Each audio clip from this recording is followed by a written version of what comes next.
Did you see the names of any potential co-conspirators that were redacted? Well, I saw the names of lots of people who were redacted for mysterious or baffling or inscrutable reasons.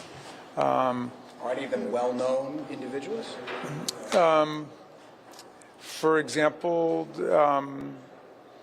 Mr. Wexner, his name was redacted from a government document. And I couldn't understand the logic of that. He was not a victim, and his name has appeared other places. Now, the Department of Justice has not sent forth its so-called privilege log, so it's not explained yet why there might be certain redactions that have been made.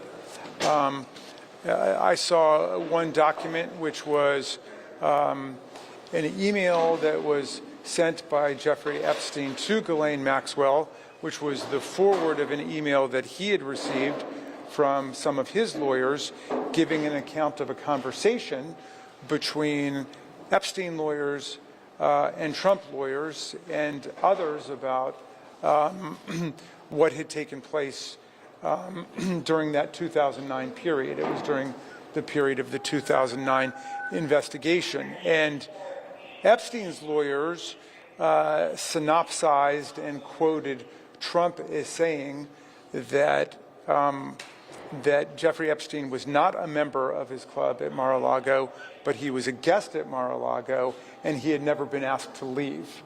And that was redacted for some indeterminate, inscrutable reason. I know it seems to be at odds with some things that President Trump has been saying recently about how he had kicked Jeffrey Epstein out of his club or asked him to leave, and this was at least one report that appears to contradict it. What did you see specific to President Trump or President Clinton, and were there specific redactions to them? Well, I just gave an example of one redaction related to President Trump. I did not see any redactions related to President Clinton. What was the smoking gun in all this? Well, I don't. Here's the thing: the Department of Justice is under orders from Congress to release the entire Epstein file. They released 3.5 million documents, and they've withheld 3 million documents. So about half of all the documents have not been released yet. Of the 3.5 million documents that have been released, I probably had the opportunity to review maybe 30 or 40 of them. Okay, so this is going to be an extremely time-consuming and painstaking process. The Attorney General and the Department of Justice have said that this process was something that was completed by them back in July. These materials could have been released long ago, but they're just being released now. And if every member of Congress who voted for the discharge petition, if all 217 of us spent every waking hour over at the Department of Justice, it would still take us months to get through all of those documents. And there are only 4 computers now, so they would certainly need to get a couple hundred more computers for all of the members. But the point is that there is no way before Attorney General Bondi arrives on Wednesday that we're going to have the opportunity to go through every redaction in order to ask thorough questions. You think that's the connection, that they held up releasing this so that everybody wouldn't be as thoroughly prepared for her testimony Wednesday? No, I think that the Department of Justice has been in a cover-up mode for many months and has been trying to sweep the entire thing under the rug. And the more deeply that I get into it, because obviously our colleagues on the Oversight Committee have taken the lead, but judiciary plays a very important role because we oversee the Department of Justice.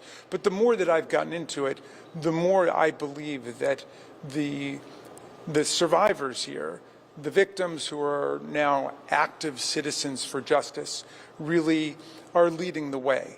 And we need to be having hearings with the survivors to hear from them about their experiences so they can explain what happened and so they can begin to set forth a theory of what took place. We need to be investigating the money. We need to be investigating the organizational hierarchy.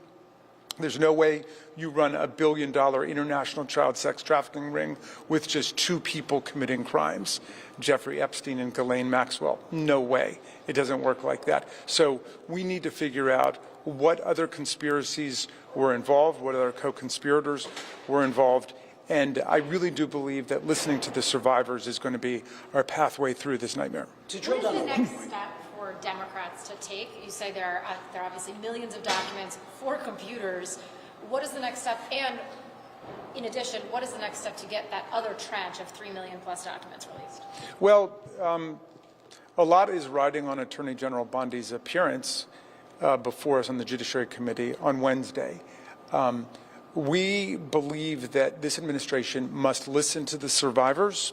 We believe that this administration must release the entire Epstein file, which is compelled both by a congressional subpoena and by a federal law at this point. We want all of the information to come out, and the only redactions should be the names of the victims and the identifying information. Unfortunately, they violated that precept by releasing the names of a lot of victims, which is either spectacular incompetence and sloppiness on their part, or, as a lot of the survivors believe, a deliberate threat to other survivors who are thinking about coming forward, that they need to be careful because they can be exposed and have their personal information dragged through the mud as well. on the document